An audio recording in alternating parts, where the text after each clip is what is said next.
40 billion annual legal pot industry, legal weed industry. Hey everyone, it's Wolfgang. So I took a look at this industry. I know someone who's active in this industry. They're doing pretty well. I thought I would discuss it. And I'll have to say at the beginning, I do not imbibe. I don't drink either. Not to say I'm not a fan of the business, but the product, just like alcohol, they don't interest me. They interest me economically, especially after what you're going to hear in this video. So stay tuned because it's a pretty exciting opportunity. So the 40 billion annually legal weed industry, there are 40 states and territories that permit the sales of the product of marijuana.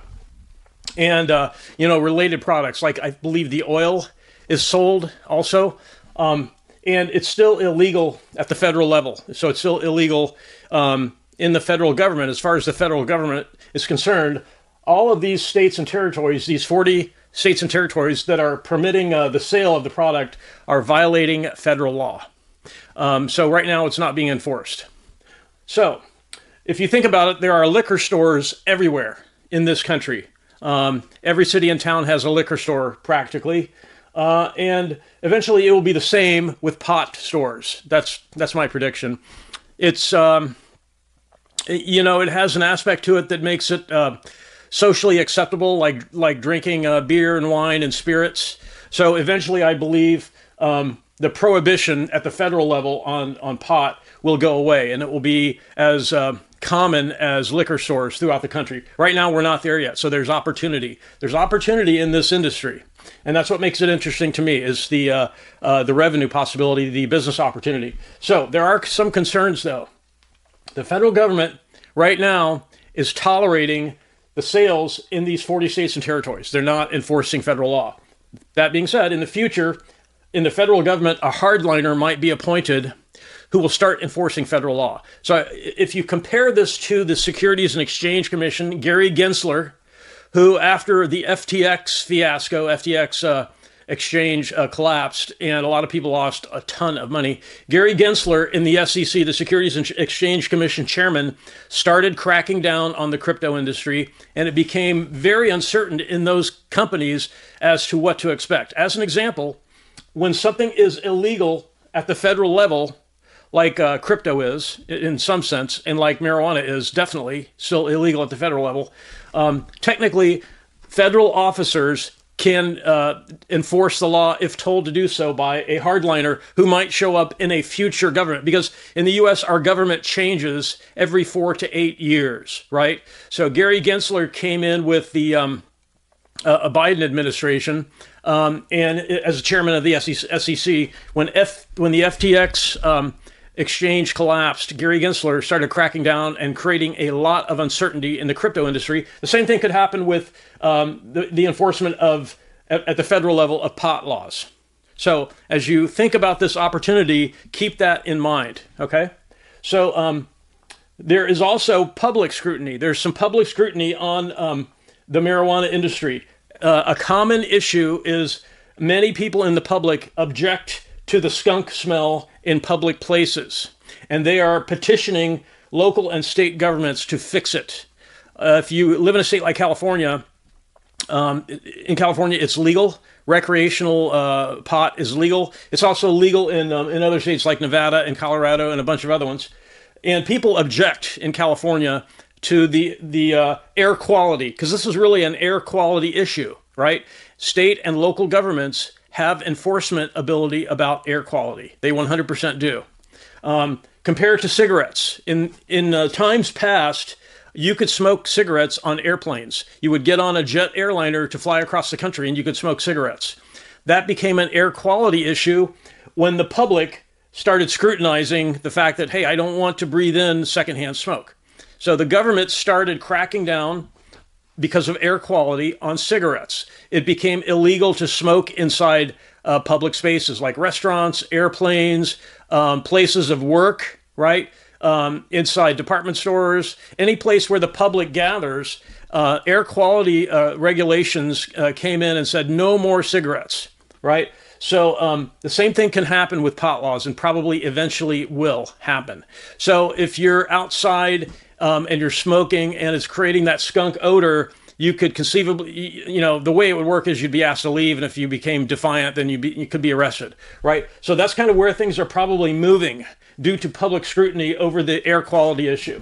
So that's another thing to think about. I'm discussing this business opportunity, but there are some caveats. I just wanted to get those out of the way. Okay, so what is the business opportunity? What is the revenue, the income potential? This is the cool part. This is the good part, okay? Now, again, I'm not a fan of the product, okay? I'm not a fan of intoxicating products generally.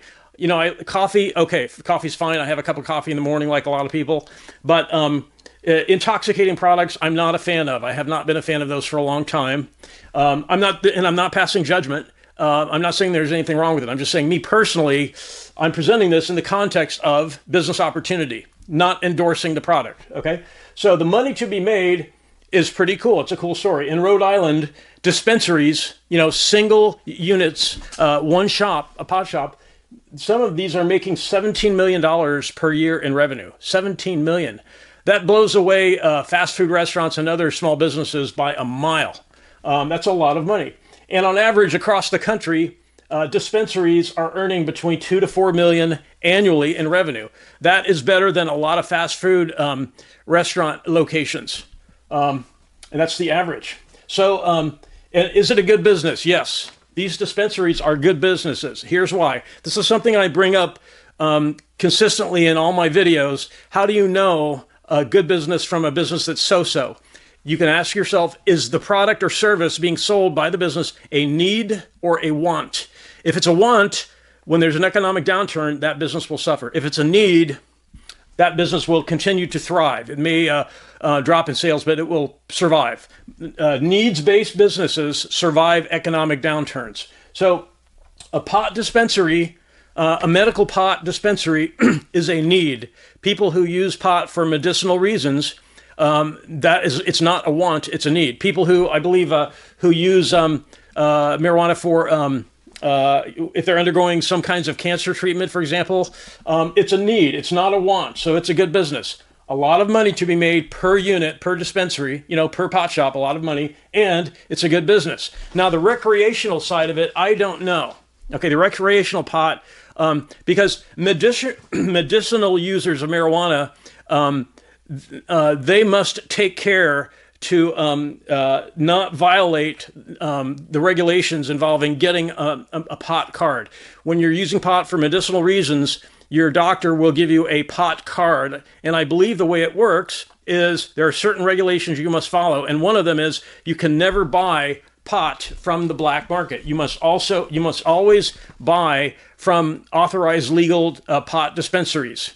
So the needs-based business here means that for medicinal sellers, medicinal pot shops, those things are going to do well even in economic downturns. But recreational pot stores in states like California and Colorado, I'm not so sure about that, because in an economic downturn, the customers of those stores are more likely to switch to the black market because they don't have a pot card to protect.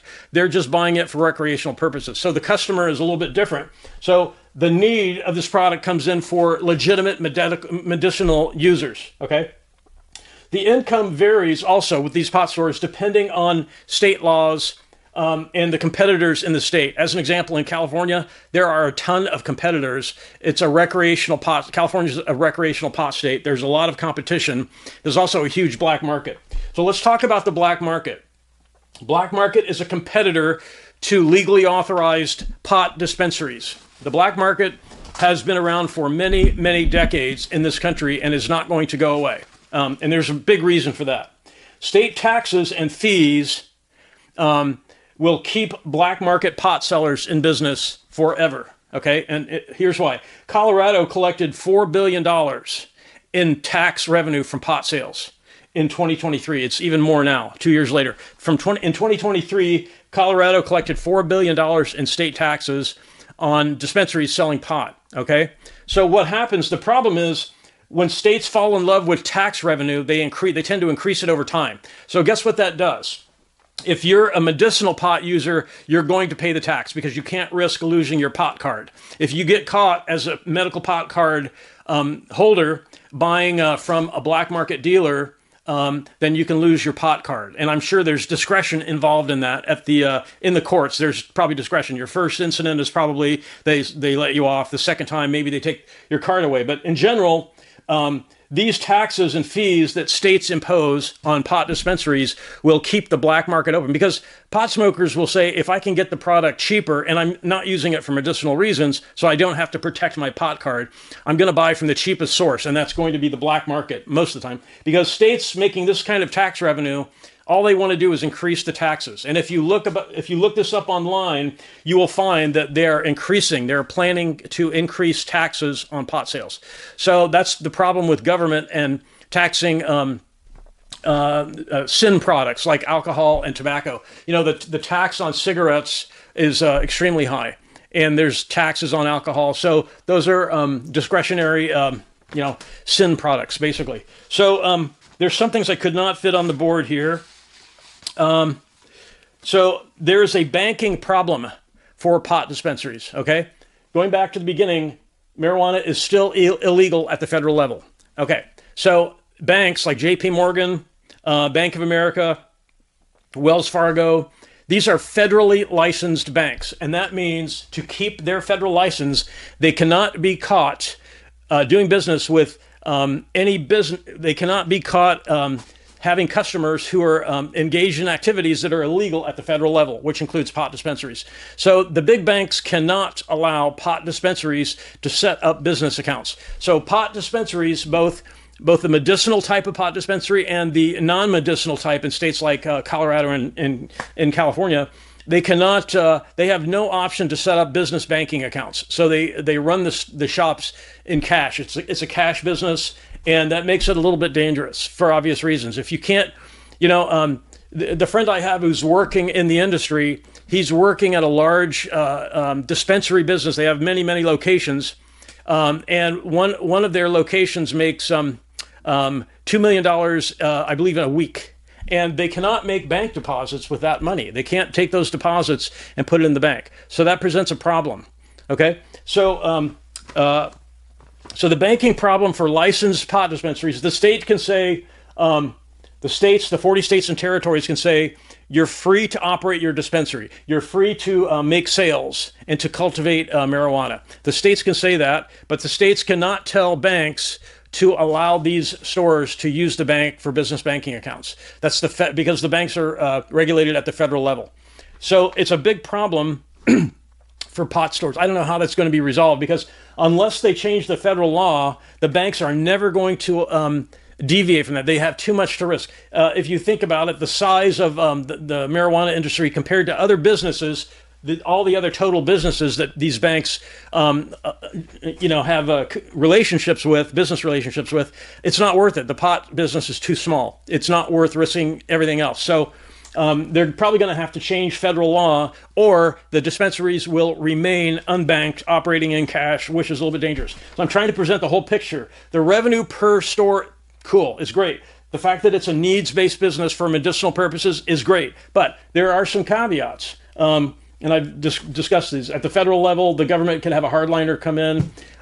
Public is starting to complain about the odor.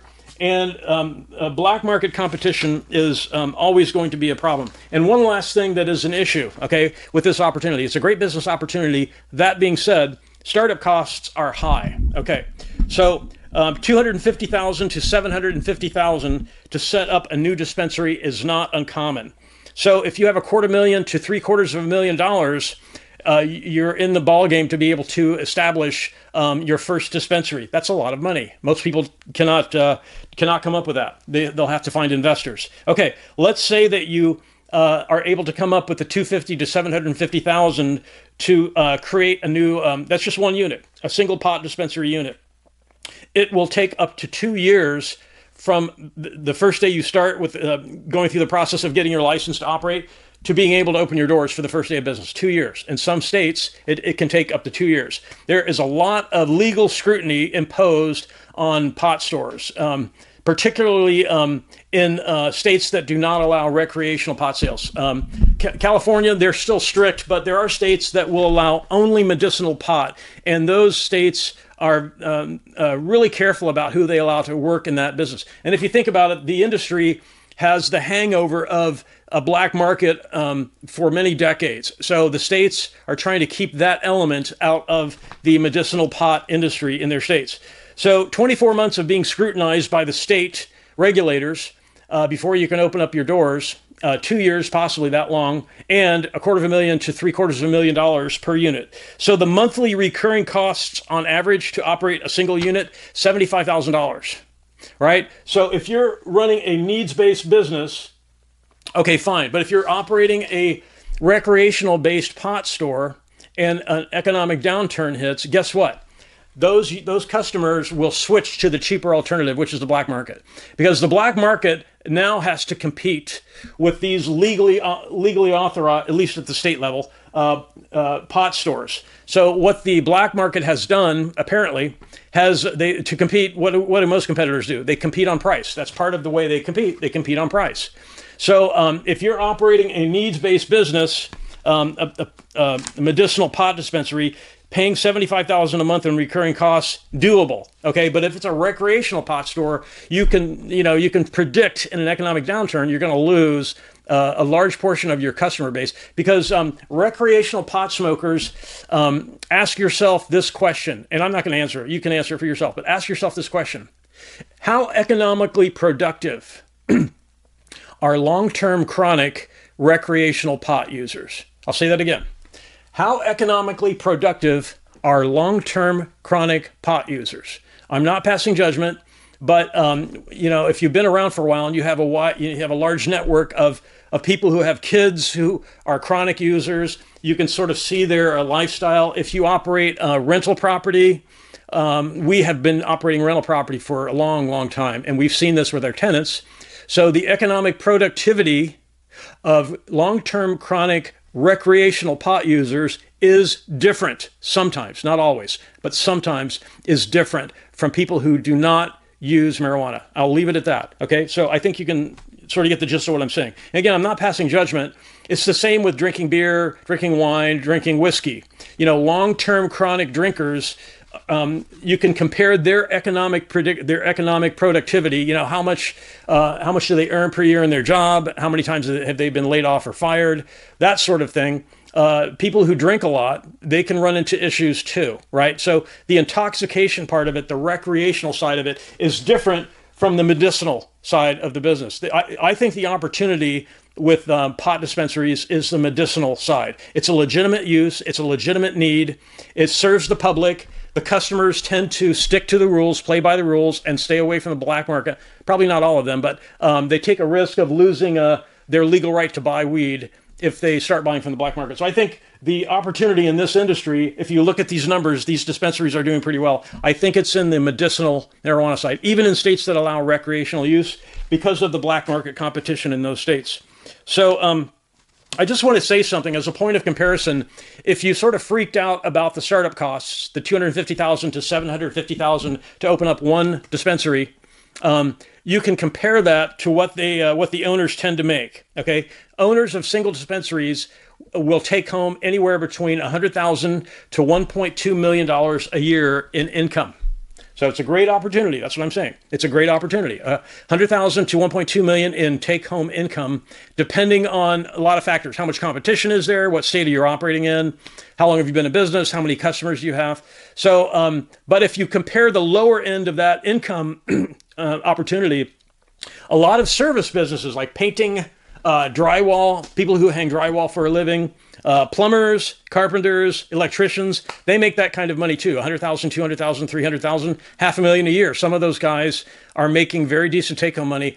And for service business, what is the startup cost? For painting, it's close to zero.